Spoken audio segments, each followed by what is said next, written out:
You know what was the best decision James Gunn made for Guardians of the Galaxy? Giving Vin Diesel one line. It's time for CJ and DJ's Movie Power Hour.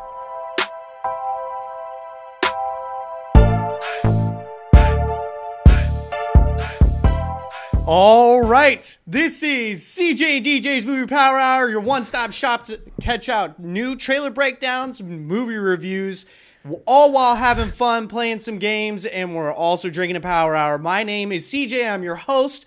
We got the co-host with the mo-host, as always, to my left, DJ. What is up, everybody? And then we got an engineer, maybe one of the best engineers of all the land. It's Batman 100. Mofo, I'm the best one. Hundo. Yeah, buddy. Unbuttoned and sexy. Unbuttoned and Oh, sexy. sorry. I forgot to button it back up. We're rolling with it. You looking nice over there, man. Thank you, man. Latin hair. I'm trying to.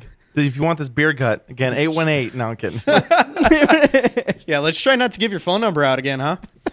All right, guys. Well, I'm super excited about this episode. We got, oh man, I think it's one of my favorite movies that has ever come out. Star Wars. It's a Star Wars episode. Kind of, yeah. I mean, because it takes place in space and there's wars happening. All right, well, we're talking about Guardians of the Galaxy, guys. We're going to be breaking down Volume 2 trailer, the Guardians of the Galaxy Volume 2 trailer, the final one that came out. And then we're also going to be reviewing Guardians of the Galaxy, the original one that came out in 2014. Yes. I'm super excited, Deej. I don't know. How excited are you? I'm ultra excited, mainly because I got to watch it again. Yeah, dude, it's...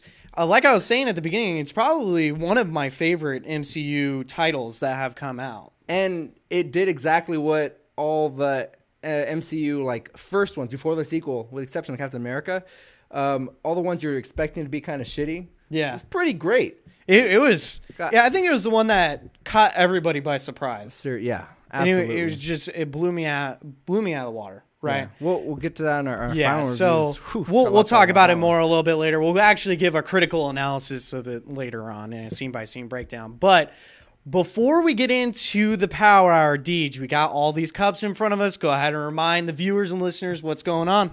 Well, if this is your first time watching us, we do a power hour when we talk about movies because it's easy to just talk about movies. We're going to get a buzz going on.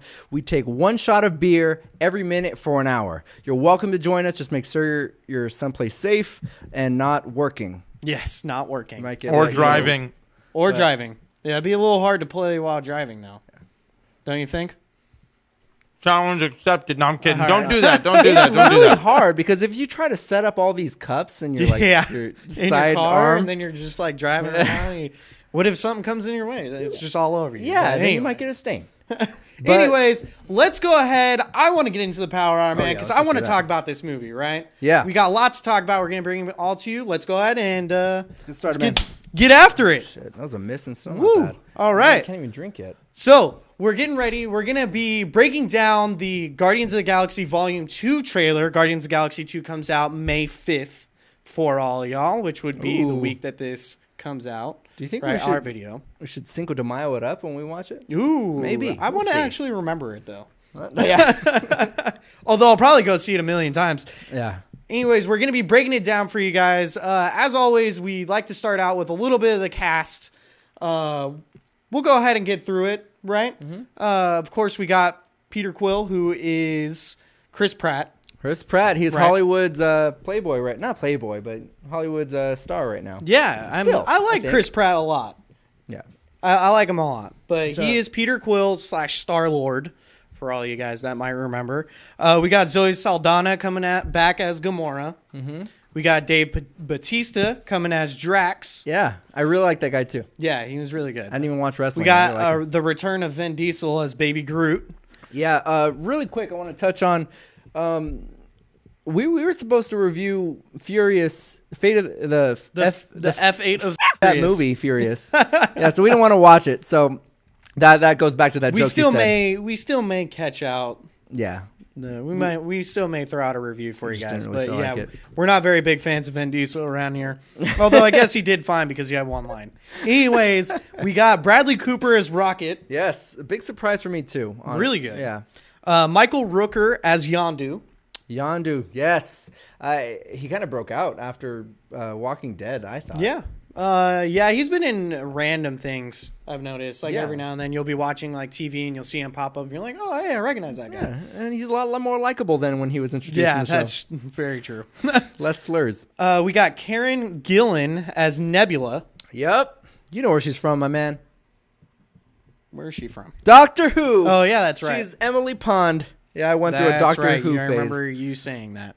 Yep, it's my girl. All right, now I apologize for this next person, but her name is Pom Clementieff.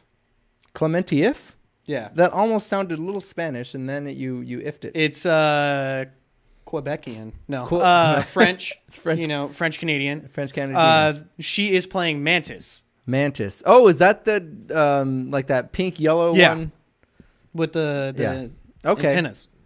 All right, cool. And then last but not least, one of my favorite actors of all time, we got Kurt Russell coming in as Ego, the living planet. So, do you have any particular movies that he's in that you like? Oh, man. Furious 7. No. Oh, One of my favorite movies of all time, guys, and I posted this on our Instagram and Facebook. Big Trouble in Little China, one of my favorites. He's so awesome in it, and I love Escape from New York and lots of the other movies that he's been in, dude. was Escape from New York that like 80s movie you were showing me where his glorious mullet and his eye patch?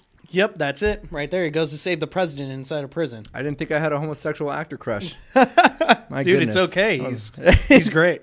It's okay. Well, on that note, let's go ahead, Mattman 100. Let's get the trailer going. Let's go, man. Bada boom. Hope Right you're out the ready. gate It'll be with the here sound, huh? any minute. Is that a rifle? You don't know what a rifle looks like? It's just swords were your thing and guns were mine. But I guess Still we were haven't both lost doing the guns now. snarkiness, I just huh? didn't know that. Well, that's intense. Here you go, Drax. And everybody's little favorite baby Groot. Yeah, baby. I see it within you. Fear, Fear. jealousy. There's Nebula coming back. It is our duty to just saw cleanse the Yondu. universe The new of this Mohawk. weakness. You know, they told me you people were conceited douchebags, but that isn't true Rocket at all. has like the best one-liners, I feel I'm like. using my wrong eye. All right, and there we go. That's our first break. So, what you thinking so far, Deej? I really like it. A lot of problems I have with sequels, it's that they do try to rehash the first The same movie. thing a lot. Yeah. But you already see this kind of picks up their chemistry with each other kind of like halfway through the first movie where they're all buddies and they're still quippy with each other, and it's looking good so far. It's looking really good. I'm already excited, and I think that's all I have to say as far as where we're going. Of course, we're only 48 seconds into the trailer. We got a little bit longer to go. Yeah. It's for me to get like ultra excited, but right now, looking good. Like where it's heading. That's about it. That's about it. Yeah, they're introducing new characters, but it all looks very familiar. Still on the same path. Doesn't look like they're steering too far away. But again, looks like a safe sequel in my opinion. Exactly. Let's go ahead, Madman 100. Continue it here. Groot, put your seatbelt on! Of course, little baby Groot. I wonder how much health he's really. Because Groot had like a really big part. And he was strong as hell. He could create life In the first- basically. Yeah. Yep. Awesome! We're really gonna be able to jack up our price if it's Selfish full-time as Galaxy always. savers. All right, so that's sick. that's our first break here. Right before we get into the kind of like character introductions, I guess, into the trailer. Yeah. Right. A little finale. What you thinking? It's good still, right? Yeah, it honestly It's gave me the fun. same thing. And what I noticed with the music, aside from it building up with the 80s music again, like it sounds like the third act that we're going to be seeing Yeah. right now of the trailer is going to be nice and action-packed. But did you notice Groot and Star-Lord jetpacking, looking a little bit like that Spider-Man trailer where Iron Man and Spider-Man are swinging in? No, I didn't notice that. I just noticed that right now. It's the booze. How do you think? No, I'm really excited still. I like it going. Of course, the 80s music fits very well for the a lot of we've been noticing lately that movies will start throwing in random 80s music just for the hell of it. Would you credit it to Guardians 1? No, I think that's just been a trend that's been continuing as people want to. We're heading. I don't know if you guys know this. We're heading straight back into the 80s with a lot of the stuff that's coming out. A lot of the media, a lot of everything. I feel like is coming back to the 80s where colors are popping. Really poppy music. A lot of hits right now. Yeah, that's kind of a lot of synthesized music and Black and Pink. Yeah, We're singing the. I'm going to say let's go ahead and finish out the rest of this trailer, shall we? Let's do it. So here we go through the character listings. Hello, Gamora. Drax, probably my surprise favorite. Yondu, I guess, becoming part of the Guardians of the Galaxy, right? Mantis and Nebula. My girl. It's fun. Nebula looks like she's starting out the thing as you're searching for your whole revengeful. life. Yeah, it's right there by your side all along. She did You're lose right. to All Gamora. you do is yell at each other. You're not friends. No, we're family. Lots of colors, man. Black said that, huh? Lots of bright colors. going Except on. maybe her. Except maybe her. He's surprisingly funny. After all these years, Yes. Who Ooh, the baby. hell are you? That's what I'm I'm your talking about. dad, Peter. Yeah. God, I love some Kurt Russell, man. He's so awesome. Yeah, they. Jesus, where can you even start on that part? Well, that's the first thing I'm asking you. Nah, what did you think of it? We're getting into overall impressions right now. What did you think of the trailer? Overall impressions, it again followed by a great soundtrack. It looks like it's gonna be a huge contender with this packed summer. Yeah, no, I think it's It gonna. looks awesome. It's gonna be one of the highest performers of the summer.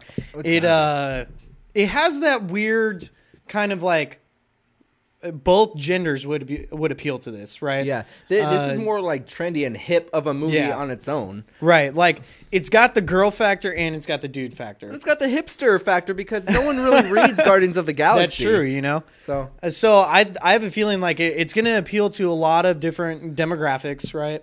Mm-hmm. And it's hitting all the notes that it needs to, right? yeah, man, it's looking super great. Even without the twist, it's just like it never really needed a sequel. Like there was not too much of a story to continue except for the universe with the Avengers. Right. But it's like then you're gonna throw in a little twist. It's just extra spice. Yeah. On what you just Totally. want anyway. And I think one of my favorite things about this like series with the Guardians of the Galaxy is they feel so removed from everything else that it makes it feel more standalone-ish. Yeah. You don't feel like you have to rely so much on everything else in the universe to connect it, right? Yeah, even though Hulk is a sick character on its own, ever since Edward Norton it hasn't gotten its own movie. That character does sort of rely on the other party. Sort of Thor, even though there's movies. But, yeah. Thor just never really been able to get off of its feet. Or his feet. Somewhat. I don't know. They're typically one of the lower performers out of the MCU. It's low performance, but they're still good movies. It's better than, I think, the first Avenger. That's a different... Captain America First Avenger? Yeah. It's better than that one. Iron Man 2 was pretty bad. Yeah. Compared to everything else. I guess Yeah. it was still like okay. Thor is just really good at being good. Good to Yeah. great. Not amazing. I think Thor just needs people to play off of, and I think that's the reason why in Thor Ragnarok that they're bringing Hulk into it. But anyways, back to this trailer. Obviously, I'm super excited about it. Guardians of the Galaxy, like I've been saying this whole time, one of my favorite parts of the MCU, if not probably like my second favorite part out of all of it. I'm super excited for Kurt Russell. As you guys can tell, big Kurt Russell fan. It's hard not to be. I can't wait for him. Looks like they're going to maintain a lot of what made the first movie great. Lots of action, special effects, good jokes with the chemistry in there. And soundtrack obviously is playing well with them, right? Now, Deej, I'm going to ask you, obviously this movie's going to do great in the box office, right? Over under on 160 million opening weekend. Opening weekend. Off the top of your head, do you know how much Logan made? Logan made 85, somewhere around there. in the 80s million opening weekend. But remember, that's a rated R movie. It is. And you're saying 100 or 160? 160 million. 160 million. Remember, what did Beauty and the Beast make? Like 178 million? So it's right there, man. Right there for the taking. I don't know, man. It's tough because I had never really monitored movies like box office tracking. Years. Yeah. Oh, okay, but yeah.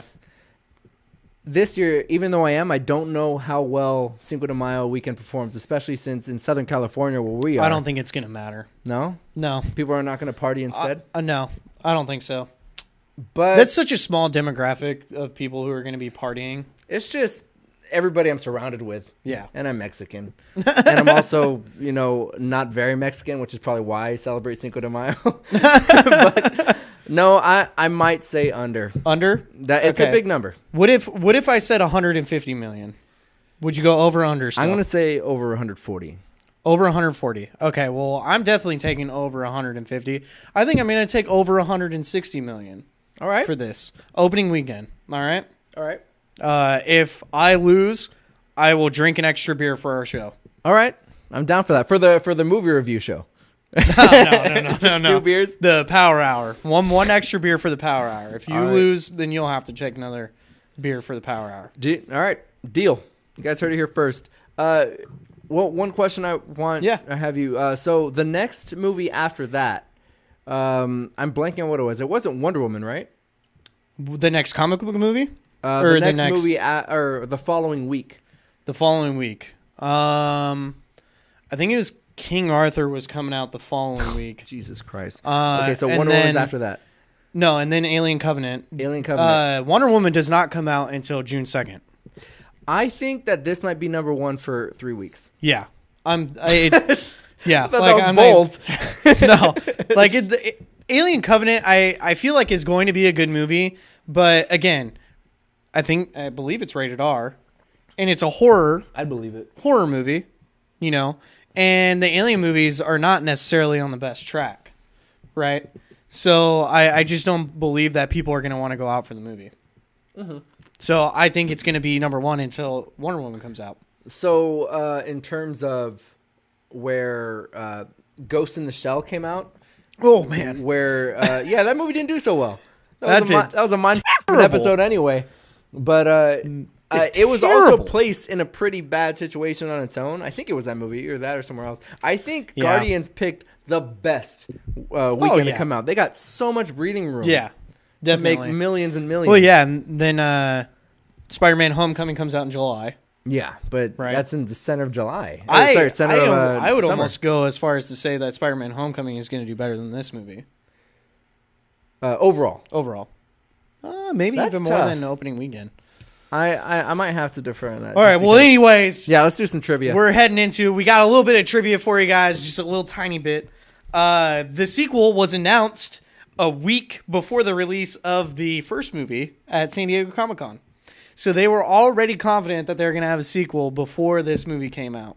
Or before the first one came out back in 2014, guys. As bold as it is, it's the Marvel will do anything and they're going to be successful. I mean, fanboy aside, I do love their movies, but objectively, they're successful with everything that they do. Yeah. So it's been, I would have done it anyway. They just have so much hype going into every movie that I find it hard to believe that they're not going to do well. And they got a good team behind them. Kevin Feige seems to know what he's doing as far as how to deploy all this and, being the top executive for Marvel.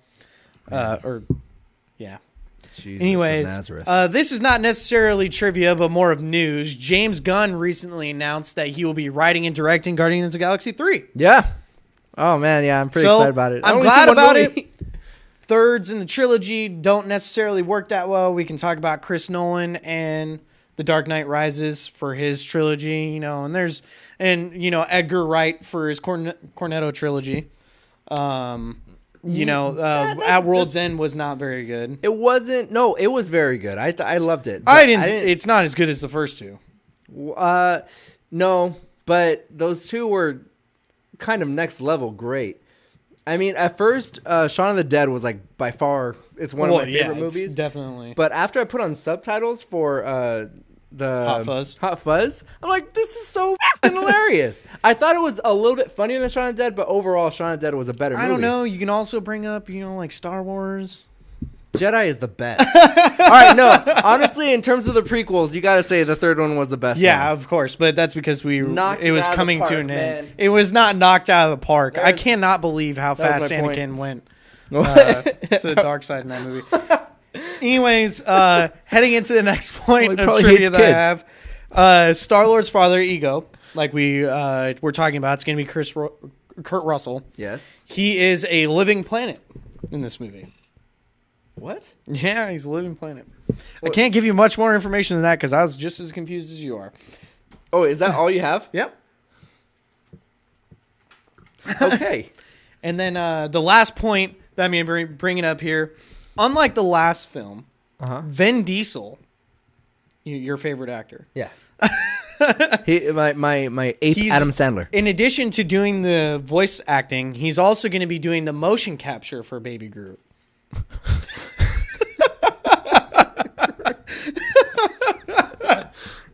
He didn't do it in the first movie. No, he didn't. Oh my gosh. So Baby he's doing Groot's it gonna for look this like a one. big doofus. Hey, I give it to that guy. He is really committing to Groot.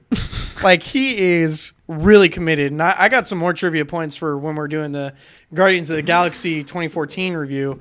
I'm sorry. I got more. Do you think he's to come wearing with the that. dots on his face and arms in his white tank and gold chain? Yeah.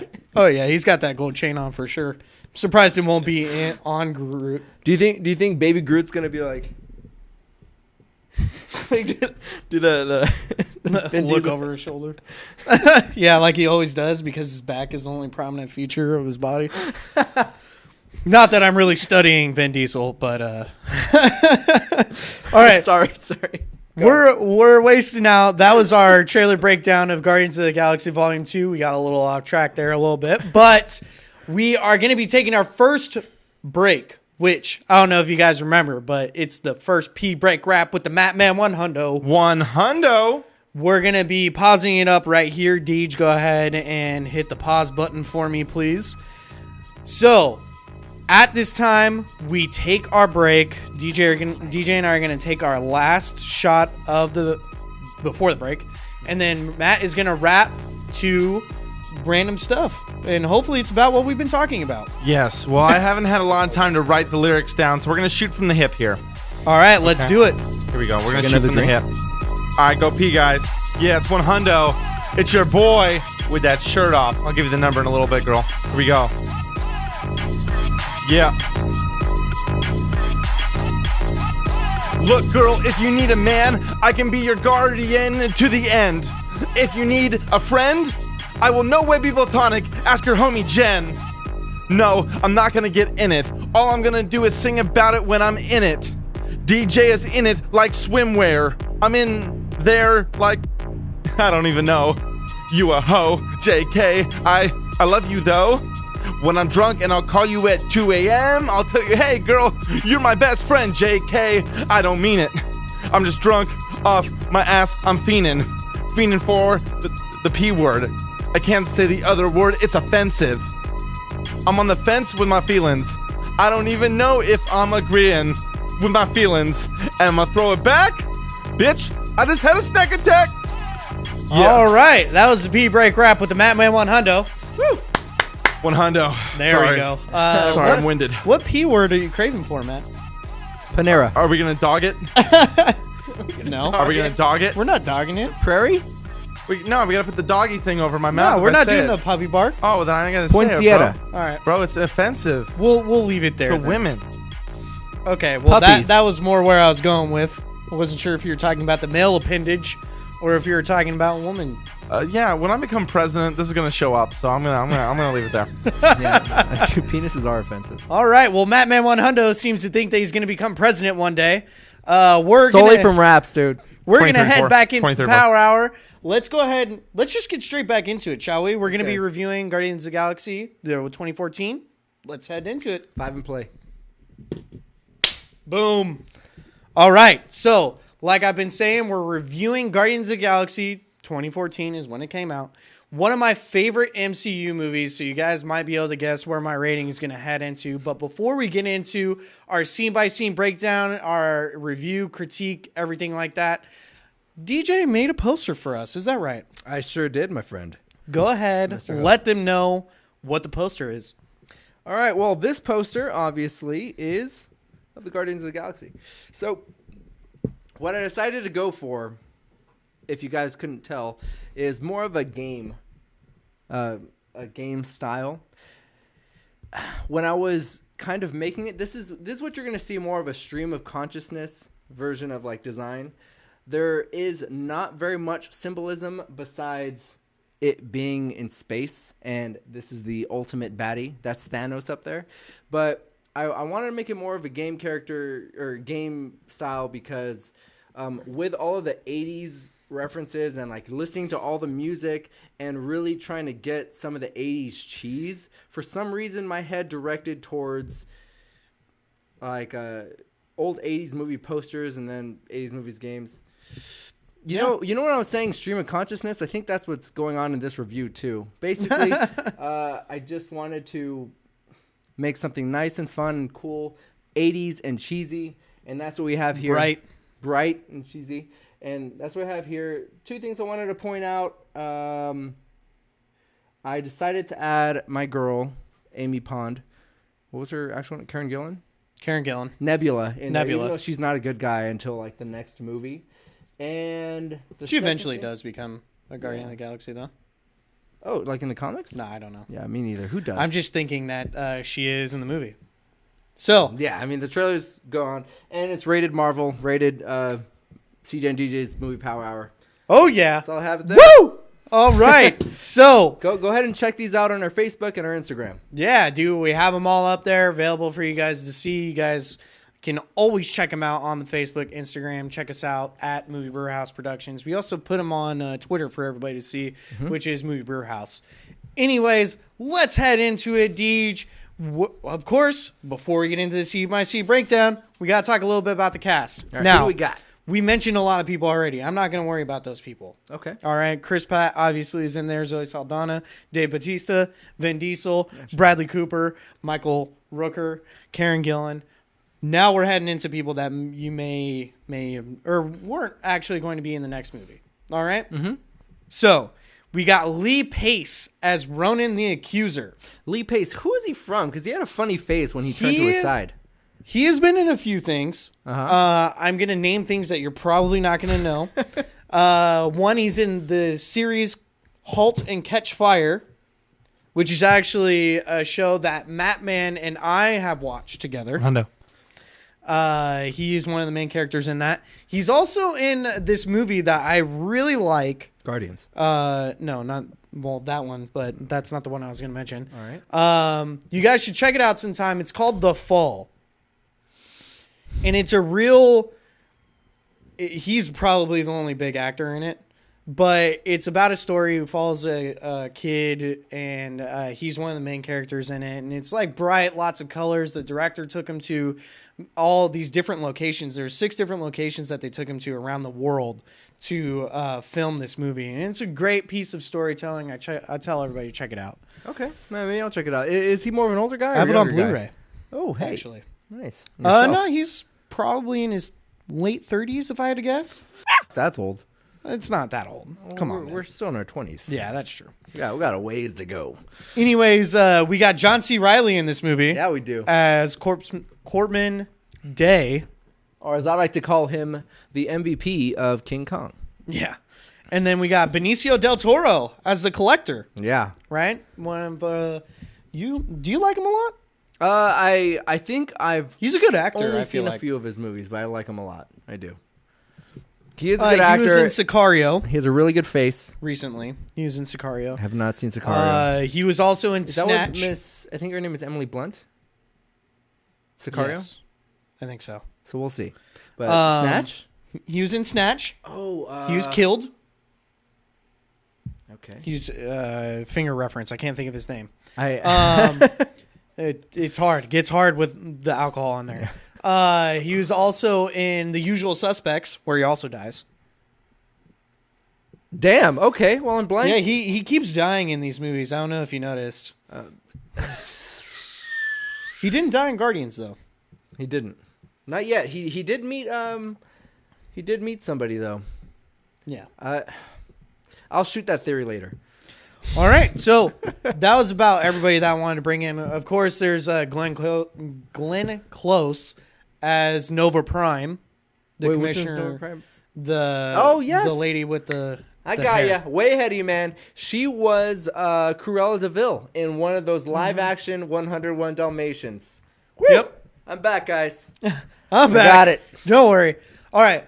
We're going ahead. That was about the cast I wanted to round out. Of course, the other person I wanted to mention was Thanos, which is voiced by Josh Brolin, Yeah. who was recently announced to be Cable in Deadpool 2. It's officially announced. Yes. Awesome. I'm pretty excited about that one. He already trolled Ryan Reynolds on Twitter. Put hashtag Ryan Reynolds is my bitch. That's going to get you wit. I don't know if you were going to run into Drax trivia. I did want to mention, before I get too tipsy, a little bit about Dave Bautista that I was kind of excited about. Yes. Apparently, like... Former WWE. Yeah, oh, he's done? Huh? No, I don't know if he's actually What still a going, wuss. But... he's got to be making more money doing these movies. Yeah, and hurting his brain less. But Yeah. he... I heard that he broke down, super happy that he was able to get the part. I have that in my trivia. Yeah, Bad. He's really excited and he's overwhelmed, and I think you can tell in his acting, he tried. loved playing Drax, which was awesome because he was probably my surprise person out of this whole movie. He was too, and I'm gonna say this a little later. He came off. He started a little bit stale, and then the humor surprisingly worked. And I thought I was just really surprised because I did want to shit on him a bit. So Can't do it. Can't do it. No, Dave Bautista. Glad you're on the movie. Let's head into the scene-by-scene breakdown. It opens up. Earth, 1988. Young Peter Quill is listening to his Awesome Mix Volume 1 while visiting his mother in the hospital.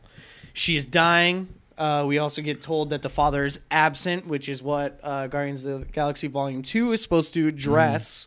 They do reference it a bit throughout the movie. But They do. I didn't It think was they were toward gonna the bring end, back. though, where they really started to address it. Yeah. It wasn't... like, the bulk of the movie, he was not really mentioned. Not really. But at the end, it was starting to. Anyways, we have a real touching moment to start up the movie with. Touching, dude. This is borderline up status. It was very sad. Yeah, it was very sad. The mother dies. Yeah. Sorry, spoiler alert. Sorry, guys. Scene by scene breakdown. You should know that. Spoilers. You can tell by, I think, the zero dialogue that Peter has, Star-Lord, the little kid. Peter. I don't think he even said anything, and it was just his mom, but you can tell by both of their emotions that, oh my gosh, I'm actually getting a little bit touched by this. Yeah. Like, hold my hand, Peter. It's a real touching moment to start out. Surprisingly. And then he just gets kidnapped. Yeah, he runs away. He finds out that he's going to have to he's stay with scared. his grandfather, and he's like, no, that shit. I'm running away. And then gets abducted out of nowhere by a ship. He's like, better than Grandpa's. And I think they address that at the end of the movie. Kind of, but not really. They were But saying something. Yeah. I'll provide You'll my jump theory out. on that later on. Okay. Those are Howard the Duck. So, anyways, we come back to present day, and we're on Morag. Morag, that's what it's called? I think that's what it's called. Yeah. So he's no, just I know that's exploring. what I don't know if I'm saying the correct pronunciation for it. Morag. Morag.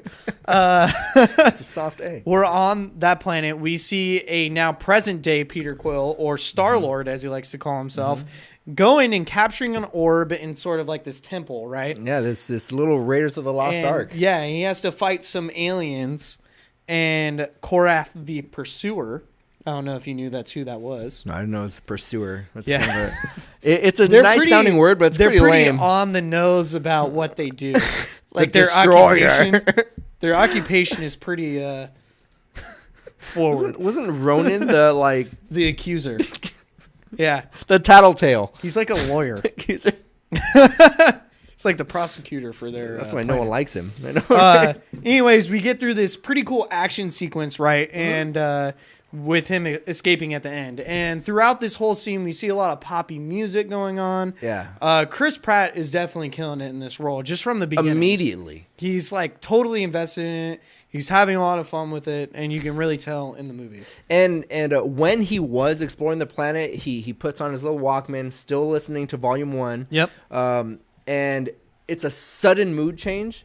And what this movie probably did best was like these mood changes Giving Vin caught you Diesel off one guard, line. but it did what? Giving Vin Diesel one line. Yes, that's the best part. But no, their mood changes really, really worked. Yeah, if it didn't feel abrupt. Yeah, and like it didn't take you out of it. it abruptly flowed so well. It didn't take you out of the movie At all. That's No. what it is. It brings you back into it. And we see how much fun the movie is going to be right there. Yeah. Right. It's like, ooh. So he escapes, like I had mentioned, with the orb. Mm-hmm. And we find out that he is a Ravager, right? Which Yeah. the Ravagers are these group of people. They're basically like almost kind of like bounty hunters, where they go out and complete tasks for people. Yeah. Right? And Yondu is the leader of the Ravagers. And he's like, you better give me that orb. And, you know, Peter's like, whatever, you know, I'm just going to do whatever I want. And he's like, all right, well, f*** this. I'm going to put a bounty on him for 40,000 units, which nobody knows how much a unit is. Yeah, you can tell they're like super In the movie, close and- I don't know. I'm sure one of you guys can comment on this video and say what a unit is in relevance to dollars. Yeah, I mean, it's a simpler way to make it universal and not not saying euro Totally. to dollar. Totally. And there's 2 pesos in the world. That's a side note.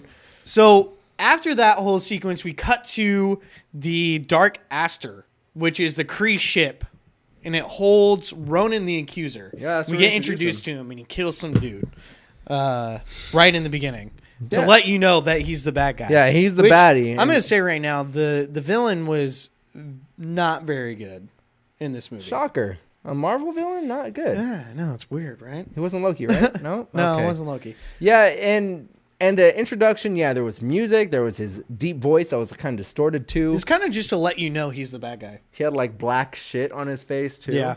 And it like right off the bat, he didn't seem that intimidating. Nah. Like it's like, okay, Not really. he's gonna be a scary, strong dude, but he's not that scary. Yeah, so It's to the audience. his race is Kree. Creed? Okay, Kree. Apollo Creeds? No, Kree. Without the D at the end. The Creed. I wish I knew more politics. I could make like a nice little accuser joke. Anyways.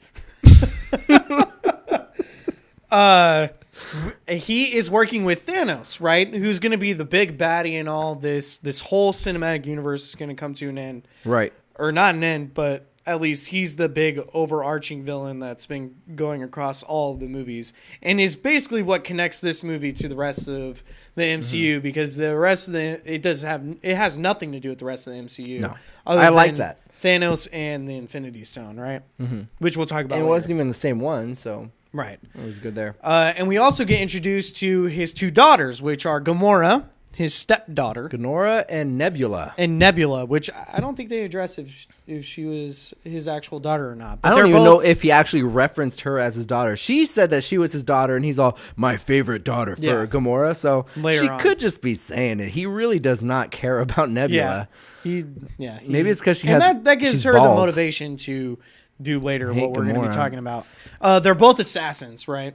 Yes. And so they're trying to figure out about this orb because they get notified that the orb has been taken. Mm-hmm. And so Gamora's like, all right, I'll take care of it. I'll go get the orb, right? Yeah, and they go to this mini mall shopping center. She's chasing down Star-Lord. Yeah, who at doesn't even Xandar. know. Yeah, he just knows it's valuable. He didn't know what's in it whatsoever.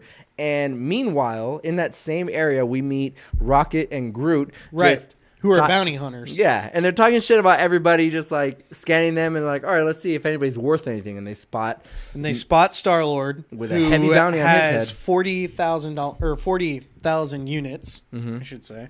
And they're like, all right, we're going to go after them. Rocket is an anthropomorphic raccoon. How were you able to pronounce that? We're like 3.5 beers in. That's impressive. I try, man. And Groot is an anthropomorphic Okay. tree. Essentially, I guess, right? I mean, that's what he Are is. they I brothers? don't really know what it is. And it just seems like they're friends. It seems like they're a decent little Han and Chewie. they definitely have the closest relationship in the movie. Yeah. Right? Like and nobody even questions it. Like I didn't even find myself questioning how they were friends. It just kind of worked. Yeah. Even though Mr. Vin Diesel barely said anything, I mean, he showed the most heart and their relationship. It was really great. It's all about family, man. I'm good. Fast and the Furious joke. That sounds great. Oh my God. So anyways, Peter goes to trade the orb, right? The broker's like, nah, Ronan is after it. And he finds out, backs out of the deal, and then that's when Gamora chases them down. It was a nice little throwdown. It was all fun. It was a little bit like... Really cool action sequence that happens. Yeah. It was still like... even though they didn't know each other, it was still kind of like the light punches fun in the airport scene. Not as great for Civil War. Yeah. But it was still really cool to see them all fight. And then Rocket and Groot come in. They're trying to capture Peter. And then all four of them eventually get captured by the Nova Corps. All right. And now the Nova Corps is like this group of people who are basically like the security of Xandar and the universe. I want to say the galaxy. They're like guards of the galaxy. Yeah. But so they bring them in and they strip them all their like weapons and gear and all this stuff, and they're now in prison. And right, and there's like this cool little sequence where John C. Reilly is booking all of them, and we kind of get like this cool little breakdown of what each character is without a fun exposition. It's not, it's definitely exposition. Like, don't get me wrong, it's exposition, but it felt like it worked more than like Suicide Squad, which I just saw recently. We need to review that one. Yeah, where he's like, "This is Katana." It made more sense, right? Because John C. Reilly was just trying to explain to the other guards what these people are, and he's basically reading off the screen that he's looking at. Right. So it made it fun and interesting. Kind of lets you get to know who everybody is. Mm-hmm. And from a critic's point of view, I mean, this is not negative criticism. It's when he's explaining it, each actor, all they're doing is just like staring or like looking around and stuff. Yeah. And they all were able to personify their full character without saying a word. So pretty cool. Chris Pratt, his middle finger, to them was ad-libbed by him. No joke. I haven't seen Parks and Rec, but that seems like an Andy thing, right? No. What's his name, Andy? Yeah, his name is Andy. Okay. But that's not an Andy thing. Well, not flipping people off, but I mean like goofy and like improvised. Because I remember he made like a comeback joke. That was like all right, real quick side note that we're getting into because I love Parks and Rec and I know lots about it. The reason why Chris Pratt gained so much weight was because during the like spit takes where you're chewing on something and normally like you spit it out if you're an actor. Yeah. You spit out the food if you have to take multiple takes of it. He would eat every take. You'd actually consume it. I heard that. Did you hear? Well, I mean, I didn't see more than 2 episodes, and those are the first 2 episodes that I've seen. But when he lost all the weight, did he say what I heard? What was like, dude, how'd you lose weight? Oh, I just stopped drinking beer. And it was like after he was filming this movie, and he was all cut. Yeah, that's pretty funny. But no. Anyways, back to our movie here that we're reviewing. Comeback joke. They're going through the booking and they enter in the prison, right? Yeah. And you can see like they're kind of forcibly working together for their own self-interests. Rocket and Groot are protecting Peter because they want to get the bounty still. Yeah, and finish that off. I was just gonna say Peter sees Gamora getting attacked and wants to because he is a pervert in this movie. she is a green babe. Yeah. Honest, he wants to make sure that he can get some of that booty. Yeah, get some of that green booty. I mean, you can just see everybody's working in their own self-interest, but still working together at the same time. I'm wondering, because, I mean, I felt like they did a pretty good job at it. But were you convinced in all of their motives? Like, they're like, you know what? We need him because he's a bounty. She needs them to escape. Groot and Rocket made sense to me. Yeah. They were like, they made sure that they staked their claim in the prison. Like, hey, this is our booty, right? Yeah. That made more sense to me. Chris Pratt's, I mean, I guess that's why in the beginning you see him. We didn't mention this, but you see him with the girl. Yeah, I was about to say. He like does this whole action sequence and he doesn't even realize that she's there. She wakes up like, dude. I totally forgot you were there. I'm like, So- oh, so he's a ladies' man who gets Yeah. ass all the time. So that's why And I that- didn't think he needed Gamora. Well, but that was the reason why I thought that he would want to go after Gamora. Because he hasn't got her yet. Because, yeah, Okay. she's some Yeah.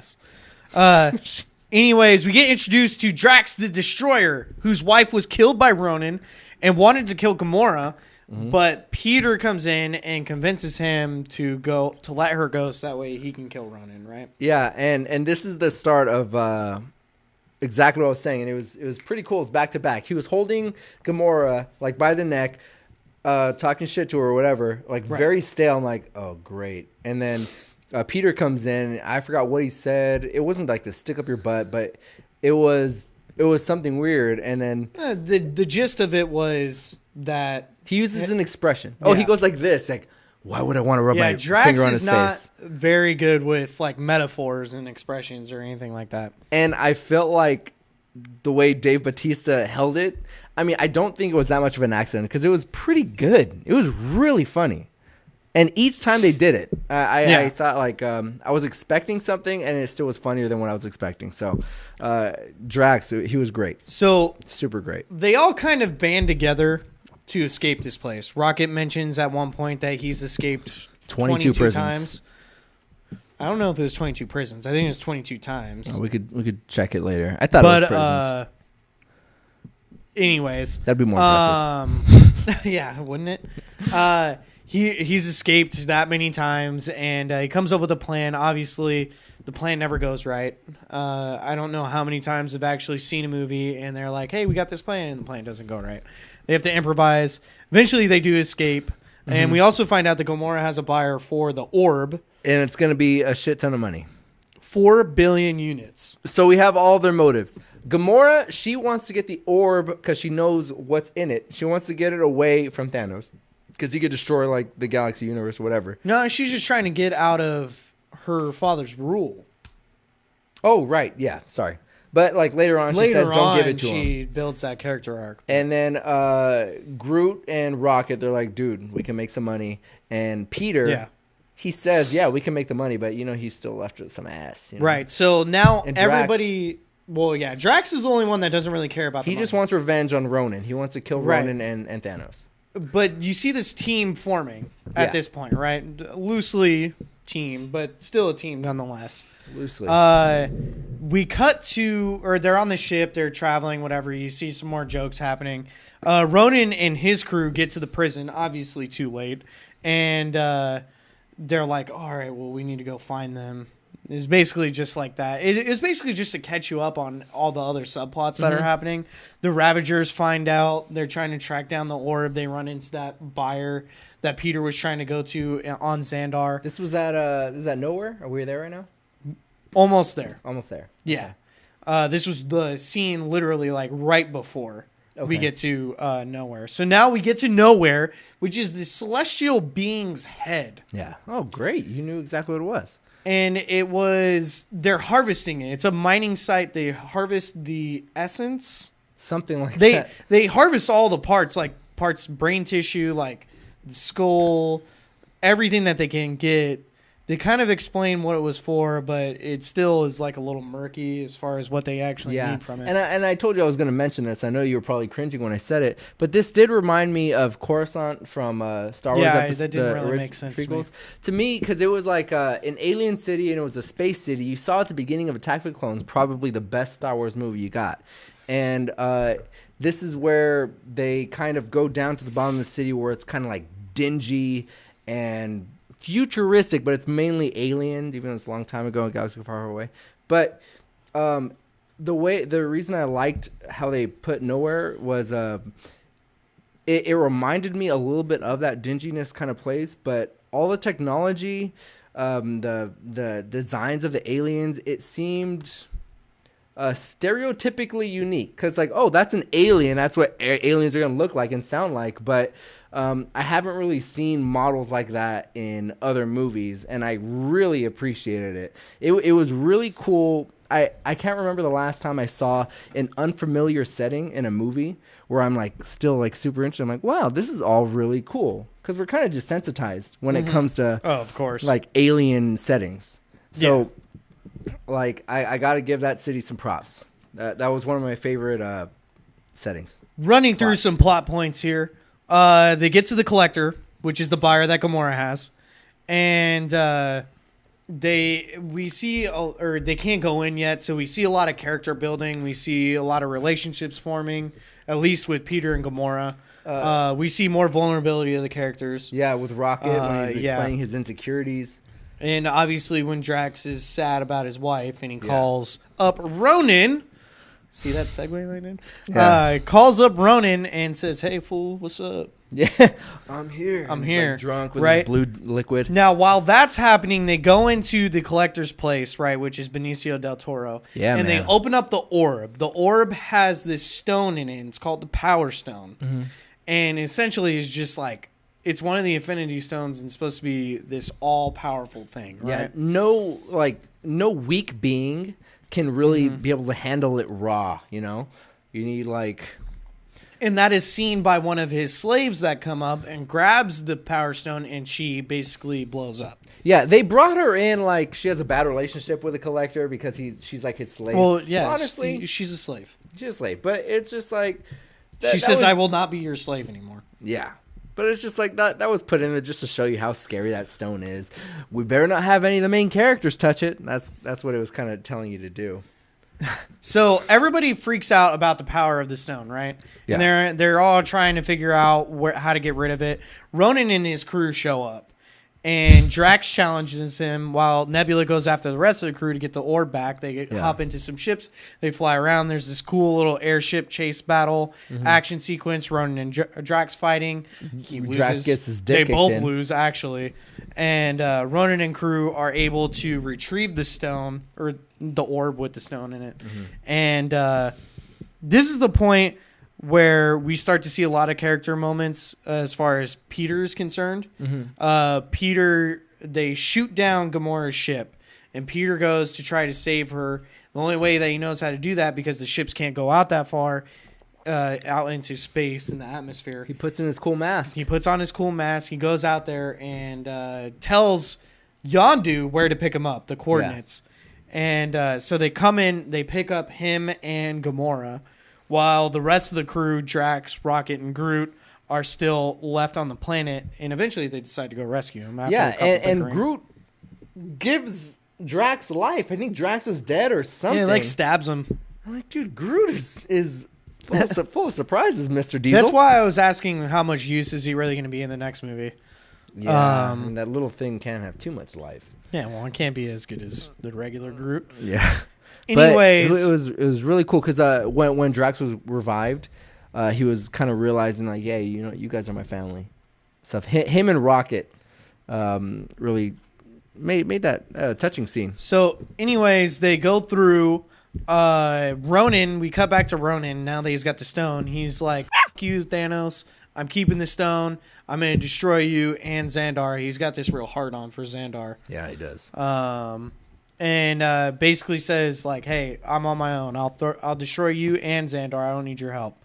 And then we cut back to Peter and Gamora, where Yondu has them captured. He almost kills him before they strike a deal to steal the stone back. Now, this is the next scene is where, and this is the one thing that I want to talk about. We're running out of time, so I don't know how much we're actually going to talk about it. But everyone is back together at this point. Rocket comes back with Groot and Drax. They try to save them, but you know they're like, whatever, we're here. They're back together at this point, and they start devising a plan to retrieve the stone. And it's probably the most hilarious scene out of this movie, right? There's lots of bickering back and forth. You start to really feel for some of the chemistry that they have. And this is also the scene where we really start to see them come together as a team. There's 5 misfits who have nothing left in the world, right? And they're finally coming together to give a shit. Like Peter said, that's a quote. He's like, to give a shit. That's why we should be doing it. And to save the universe from Ronan. I thought it was a really good scene. It was really well done. And this is the point where I like took a step back a little bit because rewatching it, the first third, I'm like, wait a second, is this a little overrated? And then as I watched it, I'm like, there's lots of heart. There is lots of heart, but it did get progressively better as the movie went on. Like I thought so. Maybe. Wow. All right, we'll see. I liked the beginning of this movie.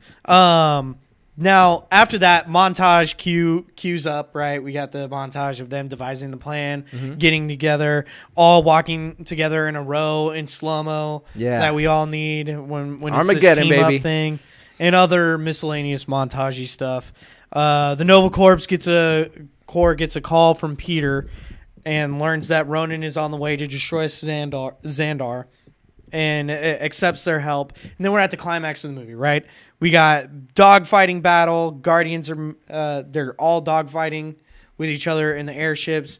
The Guardians are eventually able to make their way onto Ronan's ship, and Rocket kind of stays behind to make sure, because he's best with the mechanical stuff.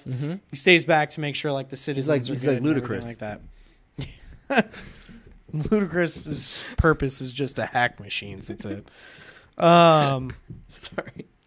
Anyways, Gamora and Nebula get into a fight with each other. Yep. We got this whole fight sequence of trying to make their way to Ronan. Yeah. Then we see they shoot Ronan. Ronan gets back up after getting shot with this big-ass rocket thing that they have. And I assume it's because of the power of the stone. Yeah. There's a lot of assumptions that I feel like are made at the end of this movie. And the reason why I thought it was the weaker portion. Yeah, you know what? That kind of adds up to how unscary he was. Yeah. He's just like he's ultra strong. He's super scary. He has a reputation, but does he really show it? Does that really get explained? No. That was the only weak point. Or sorry, one of the weaker points of the movie. Yeah, so he's able to survive this big-ass rocket thing, and he basically just waves his hammer around, which is holding the Infinity Stone at this point, and they all knock back. Rocket comes in to help by crashing his ship into Ronan's ship, which also causes that ship to go down, Yeah, right? really. And They did some really good fire pilots visuals that's usually shown in Star Wars. And at other this movies. point, I'm going to cut you off there. At this point, the ship is going down. Groot sacrifices himself. He uses his body to shield everybody there that's on the ship. Ronan still somehow survives, which I don't know how that relates to the fact that he's got the Power Stone, but It's because he's the villain. That's why. because he's the villain. That's why he survived. He tries to destroy Xandar. There's this funny sequence of Peter distracting him with this dance.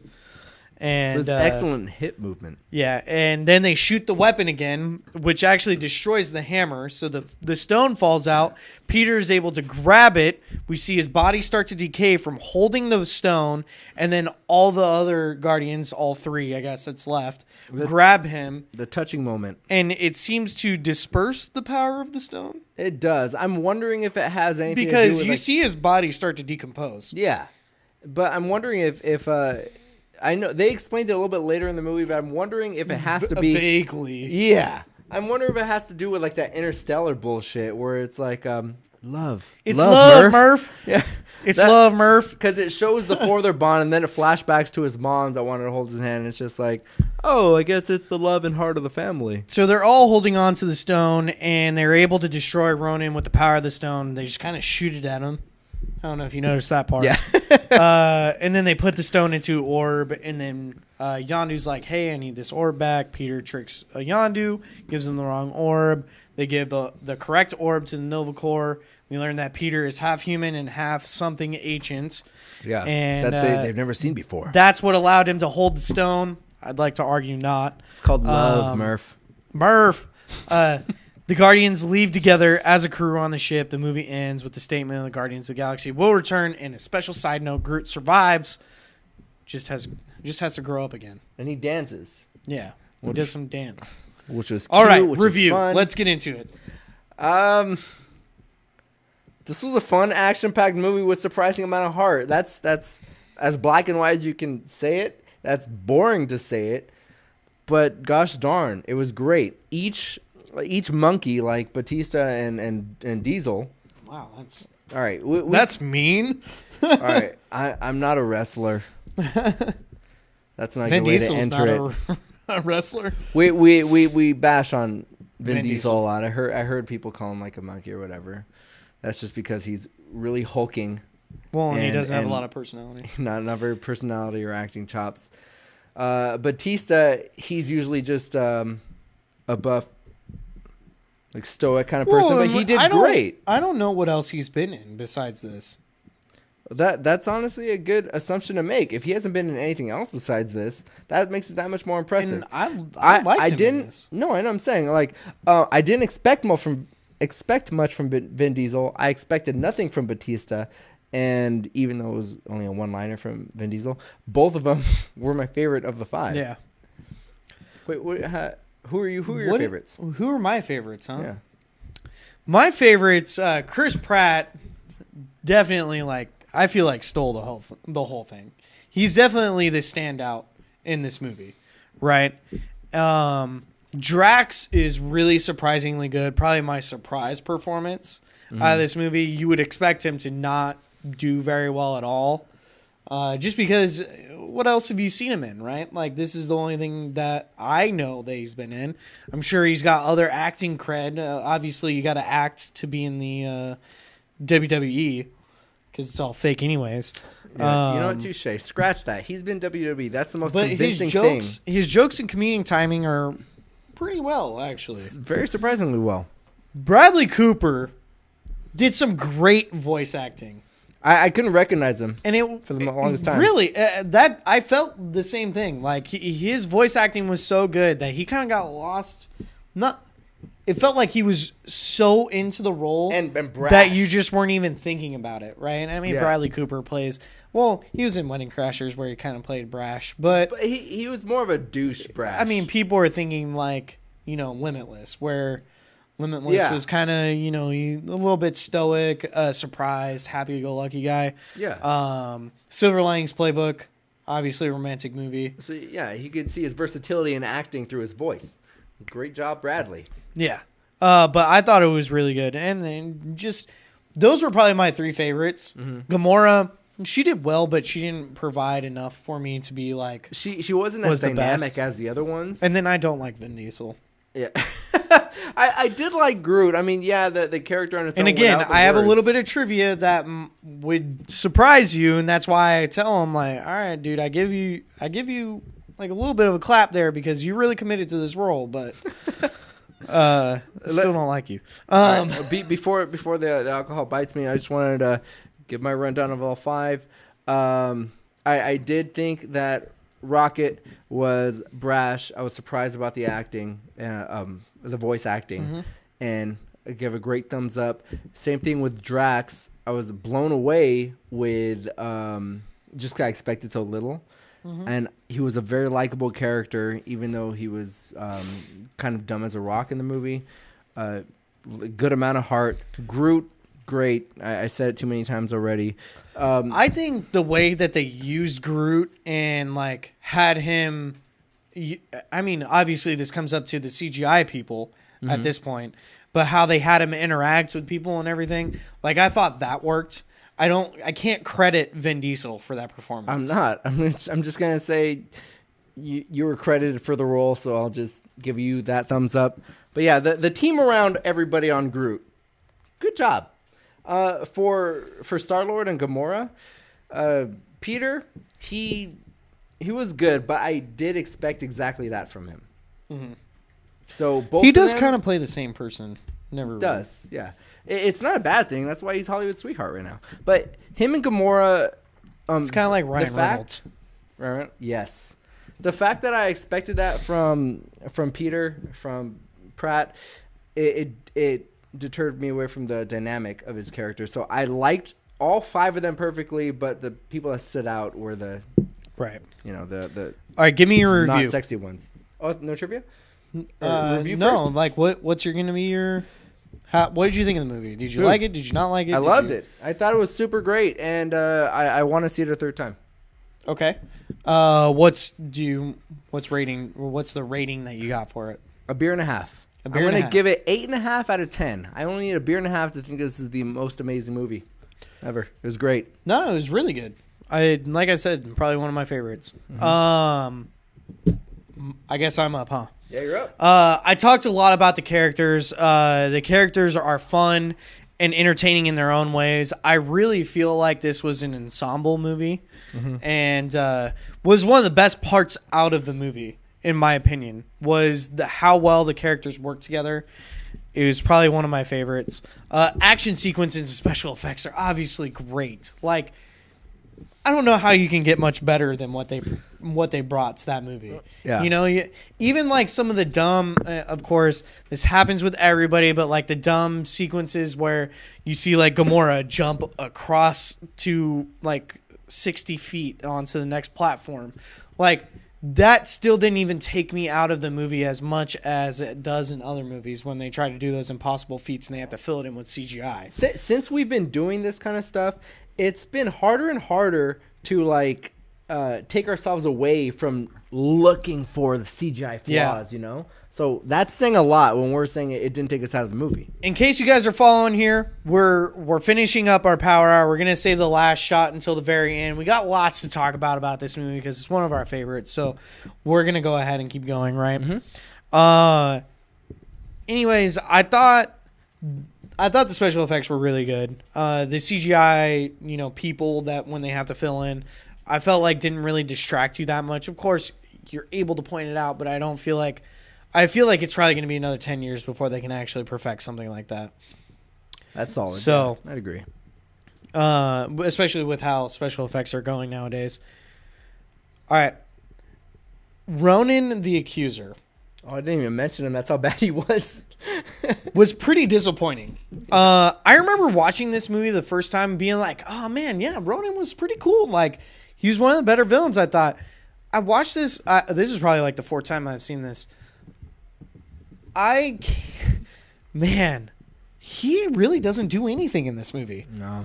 He's pretty stale. And I felt like if they gave like just a couple sequences, like in the times when they went back to show what Ronan was doing at the same time the Guardians were, and just had him like fuck up a couple more people or destroy some planets or something like that. Like, that would have really set in how dangerous this guy is. He but did what the Death Star did with that power, you know? He just didn't do any. Well, the Death Star actually destroyed a planet. But with his hammer, he probably could have. Yeah, he could have done some major wreckage. That was assumed, but not necessarily. Not proven. He could have done a lot more, just saying. I just feel like he didn't really do anything other than yell at people. And but he had a scary voice. He had a really Lee Pace's voice is pretty good. I do like his voice. That was an actual voice. He has one small fighting sequence with Drax, but that's not enough to really wouldn't count that to really make me feel like he was a good villain. He felt pretty flat, and I think that was one of the biggest flaws that they had in this movie was that the villain just did not hit on all the notes, you know. So that's probably one of my biggest things. Obviously, I mentioned this earlier. This movie works great as a standalone film. I really feel like you can come into this fresh off of any movie that you've seen, not knowing anything about the MCU, come into this movie and love it because you don't have to know anything about the MCU. And I think that's probably one of my favorite things about it is that it's just not so connected that you have to watch 7 movies beforehand to be able to get it down. And at the end of all those movies, they have a post-credit scene where it sets up for another movie or whatever. This time we had Howard the Duck. Yeah, and it didn't mean anything at all. And I was even trying to make a connection. Like the past couple of days, I'm like, can I, like, Jar Jar Binks is the Sith Lord that everybody's afraid of? Do Howard the Duck being the main villain of this whole MCU? And I just couldn't put these together. This is a great standalone film. It's all throughout. I really applaud it for that because a lot of these other movies, you need to backpack on it. Yeah, like even a lot of people will say that Captain America and Winter Soldier is their favorite movie, right? Yeah. You still got to know some of the backstory behind it. Like why, if you're coming in fresh into that movie, why are Captain America and Black Widow such good friends? And not going to lie, I napped a bit during the first Avenger, the first Captain America movie. It wasn't that exciting. I believe that completely. So when Bucky showed up, I'm like, wait, who is this guy? Yeah, it's just, you know, bad. a lot of people pick that as their favorite movie out of the MCU. I just don't think it relates as well as Guardians of the Galaxy, and that's probably why Guardians of the Galaxy is probably like the third best movie that they have. Yeah. In terms of standalone, where you don't need to watch the other ones, it's gotta be really close to the top versus top 3. I would pick Iron Man to be the number 1 Oh, touche. Yeah, for that's my number standalone. 1. For if you're going based off of standalone movies, that would be number 1. But But still stands with a close to it. But even like Thor had a lot to do with what was happening in the other movies. Yeah. So, anyways, I gave it an 8.5 too. Whoa. Yeah, 1.5 beers for you guys to watch this movie. That's all you'll need to watch it. Are we twinning? We're Are you twinning. serious? It was a really fun and entertaining movie. I would recommend it to anyone for not only its action and special effects, but also the bits of humor and heart that are in it as well. It's just so good. Like I said, it's got to be top 3 favorite MCU movie. And that's for saying a me. lot since they have like 50. Yeah. So Who knows how Guardians of the Galaxy 2 will be, although I believe it's probably going to piggyback a lot from the first movie. which isn't a bad thing. So it's not a bad thing, but would you really consider that to be in the upper echelon of movies? If you get mid MCU great movies, I mean they succeeded with Ant-Man. I think they'll be okay. I'm assuming. All right, we're going extra long for you guys just because we got a lot to say. I got a little bit of trivia that I want to talk about right now. Shoot it to me, man. All right, first off, we all know box office trivia. All right, Deej, without looking at my piece of paper here, what was the budget for this I'm movie? wearing my glasses anyway. 100. I'm gonna go what I said for the initial thing. I'm gonna say 145 million. Up. 170. There you go, 170 million. Yes. Estimated 107 million, not Whoa. billion, A for big this movie. disappointment. Opening weekend, how much did it get? 80 million. You're getting close. Go up though. 95. 94 million. Oh. Eventually grossed 33 million USA, right? All right. So in reference to like the biggest opening for MCU or how much it grossed worldwide. We're at worldwide now. Where did it land? Where do you think it landed? I want to say top 5. I want to say top 5. For which? Biggest For the opening MCU? or for gross? Gross. Gross. You're right. It was number 5. Yeah, I knew it. For biggest opening, where would you put it at? Biggest opening? I gotta say 7. Really close, 8th. Dude, Which I should I probably think- drink some more beer. I'm doing great. I think it shows where you're the 8th biggest movie for the MCU to open up just that opening weekend and to become the 5th most grossing movie for the MCU currently before they, obviously before the next movies come out. I think that really says something. Word of mouth caught fire and people wanted to go see this movie afterward. Hipsters. So, anyways, heading into people now. James Gunn stated that Chris Pratt's audition was so good and so amazing. He was prepared to offer him the role of Star-Lord even if he didn't lose weight Not bad. or enough time to get in shape, right? Good job, Andy. They joked that he was willing to put in a CGI six-pack for him if they needed to. That's funny. That's great. But didn't he say he cried during the training session? Or I'm was not sure about that. I think that was 300. Never mind. But however, Chris Pratt asked Gunn to give him 6 months to lose 50 pounds, and he ended up losing 60 before this role. 60 pounds in 6 months. I do not recommend that to you guys. Recommend That this, is though. super not healthy. Yeah, but this works really It's well. fine. It's fine. Just a good hour and a half. So I'm including a different tidbit about each of the Guardians of the Galaxy. We got Zoe Saldana nearly broke Chris Pratt's ribs, right, while filming the fight sequence. During training, Pratt and Saldana would wear protective gear to make sure, obviously they wouldn't injure each other and they can actually hit each other. However, the day came to film, Pratt forgot his protective gear, didn't want to tell Saldana, so that way she would actually go full force, and yeah, bruised his ribs. That's so Chris. That's so Chris right there. So, and he fell to the ground, and he had a bruise for the remainder of the film. So we're talking about 30 minutes into this film, he has a bruise, and that's why you don't see him without his shirt off after that. Or they probably That's good. They probably filmed that sequence without his shirt on beforehand. But all right, here's where I really give it up to Vin Diesel. Vin Diesel recorded all of his lines.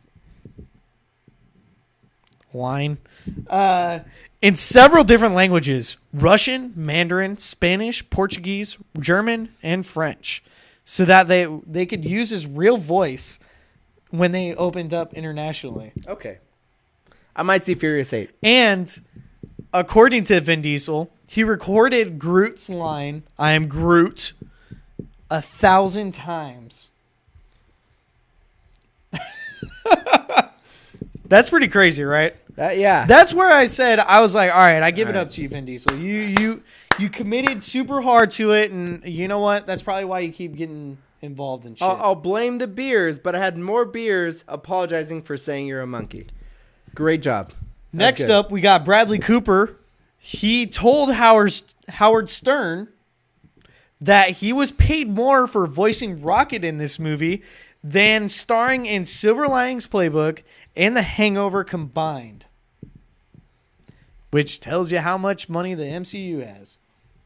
Have you guys been to Disneyland at all? Next up, like we were talking about earlier, Dave Bautista learned that he was getting the role for this, and he cried.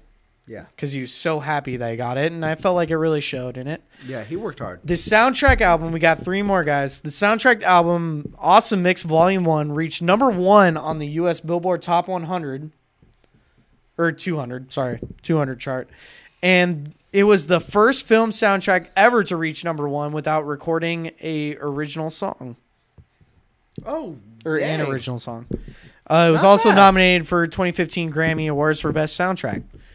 Stan Lee's cameo. It didn't win? I'm cutting you off because we're sorry. super over time.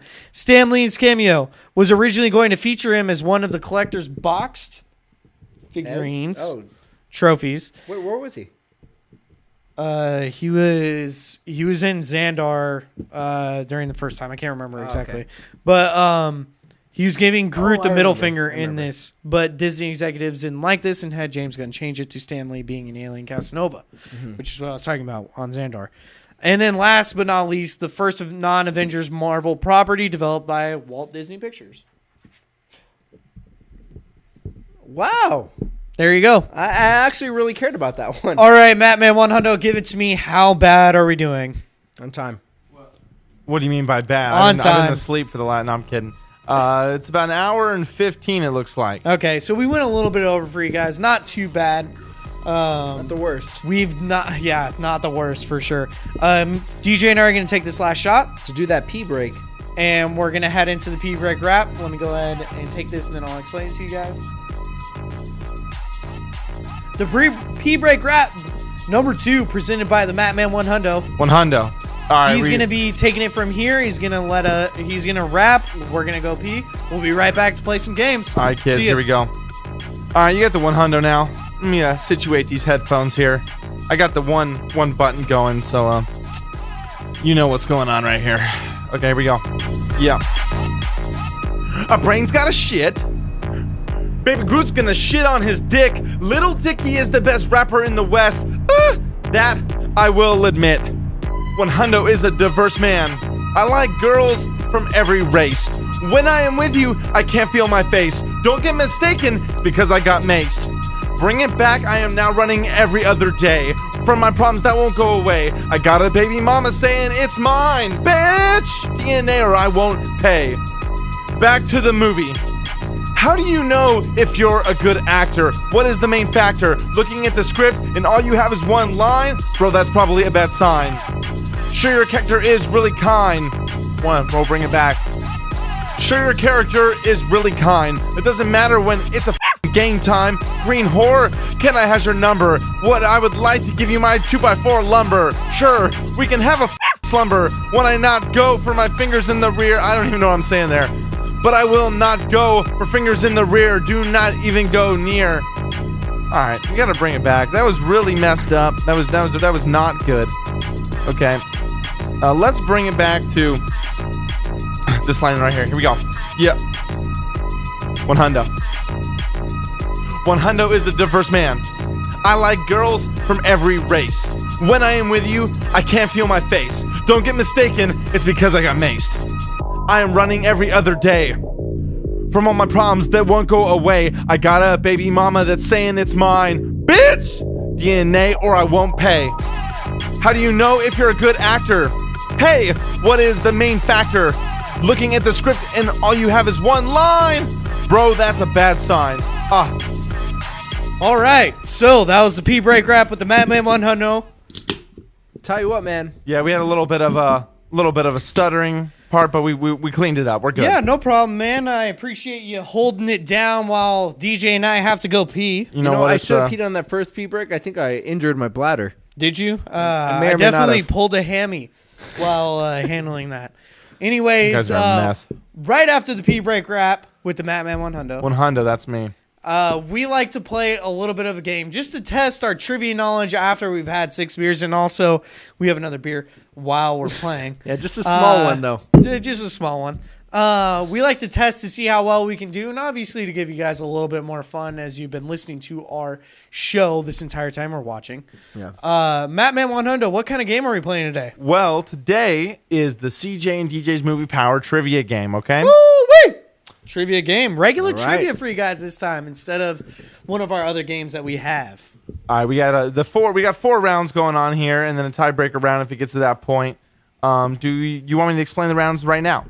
No, go for who's going to start the game? DJ will be starting the game since he won the last game. That's right. I won the last game. You did. You did win the last game. Hey, you know, I have never lost one of these games or debates.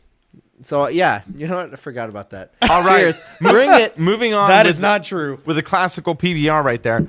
Round 1 is going to be your multiple choice round. That's the round we're going to be doing right now. Each person, you're going to get 3 questions to answer. Okay, you're going to be alternating players and questions. Multiple choice, 1 point per correct answer, and stealing is not allowed in this round. DJ, are you ready? I'm ready. All right, DJ. Here we go with the first question. Forged in the heart of a dying star, what is Thor's hammer's name? Mjolnir. Correct. Didn't even have to give the choices there. It's the beer. All right, DJ. And it's pronounced Mjolnir. Oh. No, that's Will fine. you accept it? Okay, Yeah. good. All right. Let's see if you can be as fancy on this next one. What was the name of the group of mercenaries who raised Star-Lord? The Ravagers. The Ravagers is correct. Oh. All right, We're alternating. yes. Oh, Jesus. I did not. It's okay. I forgot. It's okay. I forgot for a second as well. All right. So now it's tied up 1-1. Going back to It's a good thing the DJ. guy with 6 beers is on top of it. Going back to DJ. Shut the fuck up. Going back to DJ. Thor is the god of what? Thunder. Man, Brian's gonna be mad because he gave all these nice answers. Don't even have to use them. All right, that's a point for DJ. Oh, yes. It's Damn. 2-1 DJ. Watch, these are the super easy ones. Back, and then they're back gonna to be, like, CJ really to detailed tie it up. afterwards. If you could shut the up, please. I'm talking. What profession did Sam Wilson have before he became the Falcon? A pararescue. And you got it right again. It's tied up. Again, You know what's 2-2. funny? What? Is I just watched Captain America: Winter Soldier today. You mother. All right, going back to DJ. Okay, let's see if you don't question. need these Give me multiple another choices. How many Infinity Stones are said to exist in the MCU? 5. Would you like me to read the multiple choice, or is that your final answer? Yes, you're in multiple choice. Okay. 10, 6, 4, He 5. already answered. It's multiple choice, though. Yeah, but he answered. Okay, got it wrong. I'll say 5. Okay, There's got it wrong. 6. Yes, there's 6. That is Son correct. of a bitch. Okay, I so did the hand nothing thing. for. Okay, CJ, this is your time to come on top here. This is the last question in round 1. All right, let's go. Who gives Loki his scepter as a gift? Thanos? That's correct. You didn't read. You didn't even bother trying to read it. No, huh? because you guys have been answering without him, so why bother? He has faith in Well, you. I waited a second just to see if you were gonna do it, but Sweep the board, man. You Good could job. ask for it, but you did not. All last right, question, coming then. out of this round, CJ's at 3, DJ is only at 2, Son of a bitch. and now going into round 2. Round 2 is the whiteboard round. Okay, everyone's gonna play. We got 5 questions. I'm going to say the question. You're going to write down the answer on the whiteboard. 10 seconds per question. You're going to get 1 point per correct answer, and both players can score on each question, okay? So are we ready to get into the second round? Let's I'm go, ready. Mattman 1 hundo. 1 hundo. All right. What is Hawkeye's real name? 10 seconds. What is Hawkeye's real name? 5, 4. So I'm going to show it to the camera first, and then I'll show it to you. Okay, 3, 2, 1, go. Theodore? I have no idea. Clint Barton. Son of a bitch. That is correct. DJ, what you got? Woo! I said Theodore. I don't know why that came in. Okay, that's 1 for Theodore? CJ. There is a T in Barton and there's a T in Theodore, so I guess I got that. And there's a part in. T in Clint. All right. CJ's now up 4-2. All right. All right, let's go. Next one here. About how long was Captain America frozen? About how long was Are we Captain... looking for an estimate or the exact amount of years? There is an exact year given, but I will give a little bit of play. I appreciate that. Okay. I'm ready to. Are you both ready? Yeah. All right. Show it to the camera. All right, now to me. 70 years? And the answer was exactly 70 years. So you Yes. both got that right. I'm pretty sure it was about 66, which is what I was about to write. I probably would have given Well, it that to would have you. been the exact big years. shot. If it was an estimate, Well, then you it's rounded 70. it. Yeah. You got the point. All right. So both CJ and DJ got the point here. So it's 4-6? Well, now you're just Or, making sorry, it complicated. 3 No. Here, let me tally it up here. 3-5. I would've waited it's gonna until be, the it's gonna, round was over. It's going to be 5-3 CJ, making it difficult. Thank you. All right, going on to the third question. There's 5 in this round. At what world-famous racing event did Iron Man face off with Whiplash? At what world-famous racing event did Iron Man face off with Whiplash? All right, 5 seconds here. All right, right. let's show it to the camera. I'm going to say duh. I don't know it. The answer is Monaco Grand Prix. Prixie. I put Damn it. Yeah, Monaco. That's good. That's good. Yeah, I got it wrong. Daytona. All right, so now we're at That's the only 6-3. racing thing I know. 6-3. I almost said Daytona, believe it or not. Well, I only know that racing. All right, we're at 6-3, CJ. CJ's gotten every question right so far. I Yes. did get. I don't even would've wanna say said that. Morocco. Just I knew it was an M thing. I just I didn't have know what it was. I somehow still have a life after this. I don't Yeah, want he to say that does. he's up because he gets very prideful. All right, question 4. Who directed The Avengers? Who directed The Avengers? Probably one of my favorite directors of all time. if you get Yep, this wrong, Steven Spielberg. we'll shoot you. All right, 5 seconds. Let's show the camera. Now show me. And you Joss both are Whedon. correct. Josh Whedon. That is correct. Joss Joss. Whedon. 2 S's. The creator of Buffy the Vampire Slayer. Yeah, whatever. All right, 7-4 CJ going into our final question of round 2. I'm getting nervous now. Who 'cause you're played killing it? Shut the fuck up. I don't Who know. played Oh. Drax the Destroyer in Guardians of the Galaxy? Man, the who guy who played- wrote this question It's a should good watch thing- our other ones, huh? It's a good thing we just watched this movie. It's a good thing. All we right, had 5 this question a couple seconds. weeks Show the ago. camera. Now show me. It's pre-taken. We're looking for Dave Bautista. And you both got it right. Is it Bautista or Batista? Bautista. It's Bautista, and in parentheses he has Batista because You put I'm stupid. in parentheses? No. Oh, you're right, dude. All right, so CJ has gotten every question right so far. It is 8-5 CJ. Now going into round 3. Round 3 is going to be your free-for-all round. 5 questions. The first person to say their name can answer the question, and if they say it correctly, 1 point will be awarded. 1 point. Okay. If their answer is incorrect, stealing is allowed. So 1 point per correct answer. Nothing for getting it wrong. You don't get points removed for No getting penalty. it wrong. No penalty, but stealing is allowed. Okay. And we say our names. You say your name. Your name is DJ, and his name is CJ. Okay, whatever we say. Okay, never mind. I'm not gonna go. CJ and DJ. This is America. Your name is DJ. This is CJ. Okay, here we go into round 3. My worst round. Odin is also known by this moniker. Oh, man. Odin is also known by this moniker. 5 seconds. CJ, CJ, go ahead. the Allfather. The Allfather is correct. What? Oh, my goodness. All How right. many times have you seen that movie? 9-5 I've seen it CJ. probably like 2 or 3 times.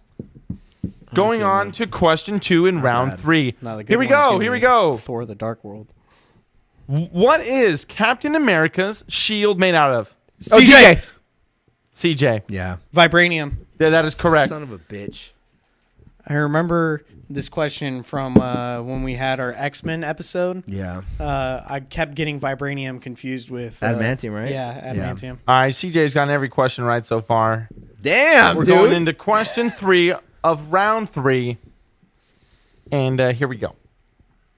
Who is the first adventurer? CJ.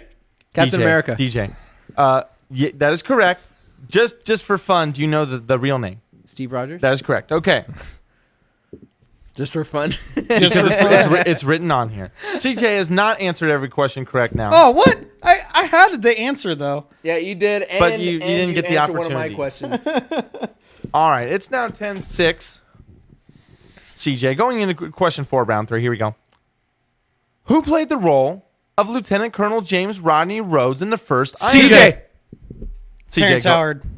You don't even let me tell me your name. You think, oh, I know who did it. No, I know get to I said choose. it first. No, I get to choose. I did say it was you. Terrence Howard is correct. That's CJ. I almost said Don Cheadle. I Son heard of a first, bitch. and I was like, I'm ready. All right, it's going to be 11-6. Yeah, you don't have to say the score. I know there may be a knockout coming, but I still want to answer some questions. It's 11-6. Okay, going into question 5 of round 3. What does the acronym SHIELD stand for? CJ. CJ, go. Strategic Homeland Intervention Enforcement and Logistics Division. CJ got it right. All right. I was a little worried for a second. Oh, now his pride is... the? Bro, I watch Agents of the Shield. Oh, did they say it there? Yeah. Ah, son of a gun. That's a No, great there's one. like a weird joke that Okay, I have a I'm pretty sure was said in the movie that was like, you guys really just wanted to spell out shield, huh? I have a feeling we won't be going into the tiebreaker round, but you know, DJ, you Let's can do surprise it anyway. us. You can surprise us, DJ, because you could wager, and this is the final Jeopardy round, okay? It's one question. Oh, it's over? You get to wager points before the question is presented. So if you wager all your points, How many DJ, points do I have? You I have to. You have 6. You could get up to the 12 that CJ has, or if CJ is feeling, you know, really, if CJ does nothing, you could tie it with him, and we could be going into the tiebreaker Hope round. you wager 6. He has 12. You have 6. Okay. If you have the we correct, can do all of our points? Well, you I can. can. Yes. Well, Why would you? I'm just saying. You can wager up to your point amount. Okay. The opportunity to double. That's how it works. Okay. Safest thing is to I put thought we 0. put a limit in there, but we didn't. No, you can do all your points. Otherwise, you lose your wager points. I kind of think the Typical. limit is kind points. of omitted if my score is half of yours.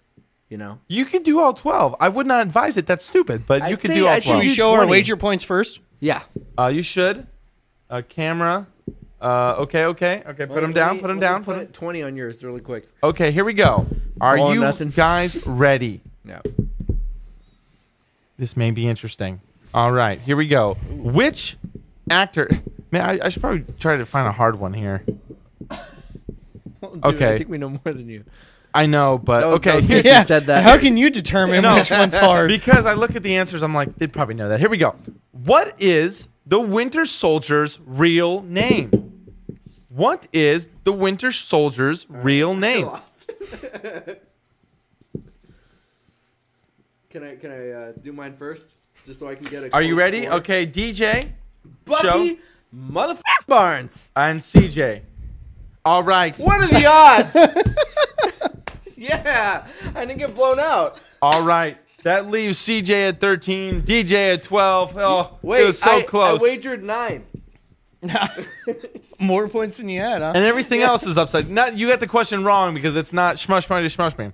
All right. The question I was gonna ask was what actor plays the role of Nick Fury, but I felt like that was Samuel. easy. Yeah, Exactly. Sammy J is pretty. The other one seemed a little ambiguous. Mr. So. Mace. All right, guys. Good job. You didn't fail too much. All There right, you go. Before Mr. Ill Will is gonna get confident, I just want to say, dude, you that was pretty gosh darn impressive after 6.5 beers. You know what, man? You got every question right, basically. Well, I told you halfway through I was starting to get nervous. I'm surprised I was able to pull out that strategic homeland. Yeah, that's some Eye of the Tiger shit right there. You know what? We do the power hour to take I tipsy. just watched Captain America: Winter Soldier. I can't remember if they actually say it in there or not. Now that I think about it, but you did watch the show. You had the Eye of the Tiger. That is I did watch the show. That is boring drunk trivia right Bro. there. Impressive.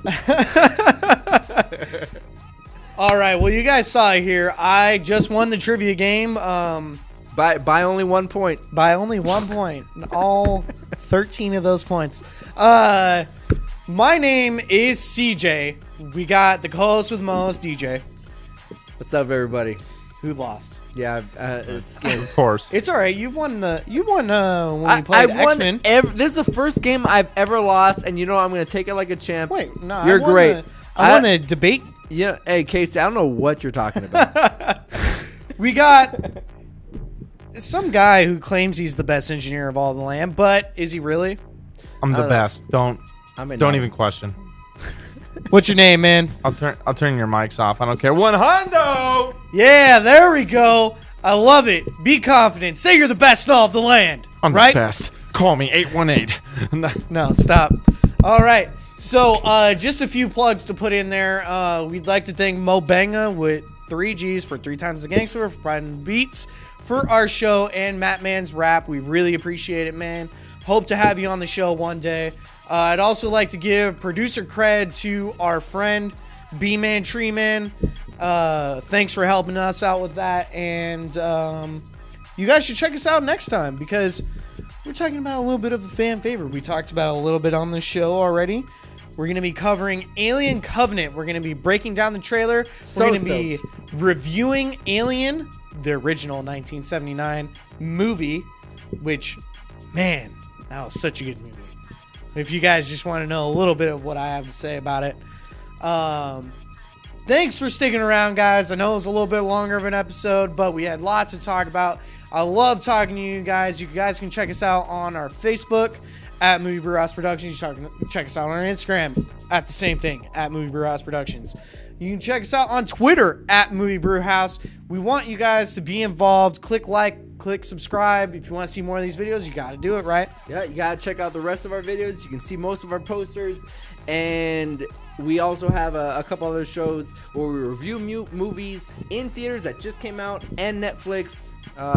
Trying to give you all the content we can give, as well as being well as drinking while doing it, right? What's it called when you're like combining things?